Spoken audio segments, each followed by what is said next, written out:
You're likely familiar with the old British idiom of cutting off one's nose to spite one's face.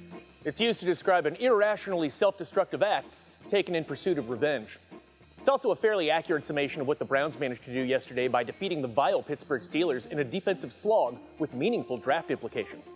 Cleveland entered Sunday with a chance to move into the top 2 in the 2026 draft and could have possibly even ended the season with number 1 overall, but with yesterday's victory, they tumbled outside of the top 5. It's obviously not a positive development. As you might have noticed, our 4-win team could likely benefit from a few minor roster upgrades. For example, we still have a couple holes to fill in at some key defensive positions, nearly every offensive position, and almost the entirety of special teams. In other words, draft capital and positioning are not irrelevant factors for us moving forward as an organization. Given that, you can understand how some Browns fans would have preferred a loss yesterday from a long-term strategy perspective, with some considering the win to be not just meaningless, but detrimental to the future of the team. It's a defeatist, wet blanket argument that also just happens to be absolutely correct in its analysis. Considering the current state of our 4-win team and everything that needs to be addressed in the offseason, the Browns are not in a position to dismiss any potential advantage that could help them procure talent. That's very logical. But therein lies the rub, because football itself is not logical. It's giant men running into each other at high speeds for our amusement.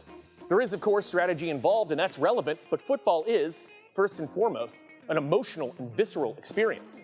It's not meant to be approached by fans as a calculated long-term investment strategy, even if that would likely be the most prudent method. Logic went out the window yesterday, and it felt great. Yes, we took a hit in the draft, and there will be some negative consequences, but the positive consequences also have to be acknowledged, like the fact that we prevented the Steelers from securing a playoff berth. Sure, we simultaneously helped the other division rival that stole our franchise, but now those two teams get to beat the daylights out of each other next week in order to determine which of them will get the honor of being humiliated in the first round of the playoffs by a superior wildcard team. Or how about the positive consequence of all of these great rookie Browns players getting a much-deserved positive win at an important point in their young development?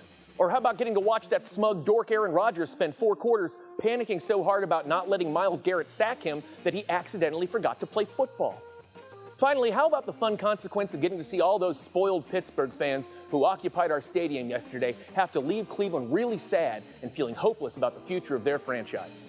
Whether or not all of those positives make up for the negative effect that yesterday's win had on our team's long-term prospects is up to individual interpretation.